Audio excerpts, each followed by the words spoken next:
আজকে বিশেষ বিশেষ খবরের দিকে নজর রাখুন। তিলোত্তমার ন্যায় বিচারের দাবিতে পথসভা তারকেশ্বরে। তারকেশ্বর ডিগ্রি কলেজ সংলগ্ন এলাকায় আরজিকর হসপিটালে কর্তব্যরত চিকিৎসকের হত্যাকাণ্ডে জড়িত হত্যাকারীদের শাস্তির দাবিতে পথসভা করা হয়। এলাকার নাগরিকদের উদ্যোগে কর্মসূচি চলে। তিলোত্তমার ন্যায় বিচারের দাবিতে মোমবাতি জ্বালিয়ে স্বতঃস্ফূর্ত প্রতিবাদ জানান তারা। এরই পাশাপাশি সভায় উপস্থিত নাগরিকরা তাদের বক্তব্যে সাংবাদিককে কি বললেন তা শুনে নেব।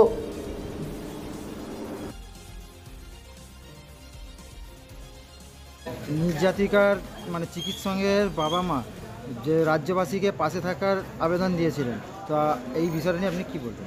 এটা নিয়ে বলার তো আলাদা করে কিছু নেই, আবেদন করার ওনাদের প্রয়োজনও নেই। রাজ্যবাসী অবশ্যই থাকবে তাদের পাশে এবং স্বতঃস্ফূর্তভাবেই থাকবে, আমার যেটা মনে হয়।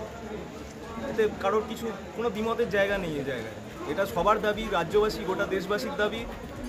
এই কেসটি অন্তত যেন আমাদের সরকারের হাত থেকে বেরিয়ে না যায়। আমাদের সরকারের এই ধরনের কেসে সাকসেস রেট খুবই খারাপ, আমাদের সেটা জানা আছে।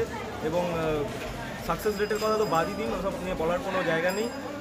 এই কেসটি যেন অন্তত ফেল না হয়, কারণ এটার সাথে আমাদের বেসিক একটা জিনিস যেটা নিরাপত্তা, সেটার একটা বড় প্রশ্ন এর সাথে লুকিয়ে আছে।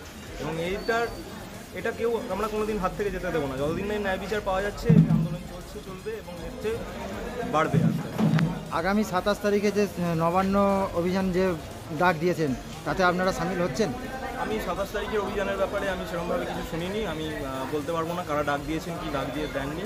আমরা সেরকমভাবে তো কোনো অর্গানাইজেশন বা নই। আমরা একটা এই এলাকার বাসিন্দা। আমরা এই এলাকার মানুষকে সজাগ করার জন্য আমাদের এই কর্মসূচি, এবং তার সাথে বৃহত্তর অর্থে প্রতিবাদ জানানোটাই আমাদের কর্মসূচি। আজকের দিনে প্রতিবাদ জানানোর মানে এই নয় যে আমাদের কোনো না কোনো মিছিলে অংশগ্রহণ করতেই হবে।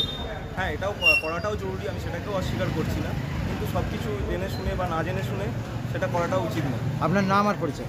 আমার নাম অনির্বাণ দে, বাড়ি এলাকারই বাসিন্দা।